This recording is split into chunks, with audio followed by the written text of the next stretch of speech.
ঐতিহ্যবাহী নৌকাবাইচের মাধ্যমে বান্দরবানে শুরু হয়েছে সম্মিলিত ক্রীড়া পরিষদের আয়োজনে সপ্তাহব্যাপী ক্রীড়া মেলা ২০২৪। শনিবার ২৩ নভেম্বর সকাল ১০টায় ঐতিহ্যবাহী নৌকাবাইচ প্রতিযোগিতার মাধ্যমে সপ্তাহব্যাপী ক্রীড়া মেলার শুভ উদ্বোধন ঘোষণা করেন বান্দরবান পার্বত্য জেলা পরিষদের চেয়ারম্যান অধ্যাপক থানজামাল লুসাই। দীর্ঘ ২৫ বছর পর নৌকাবাইচ আয়োজন হওয়ায় হাজার হাজার দর্শনার্থীরা ভিড় করেন।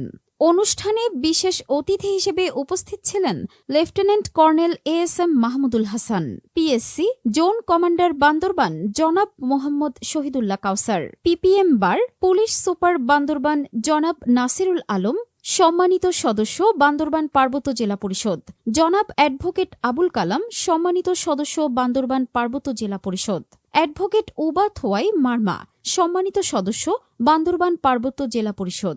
সভাপতিত্ব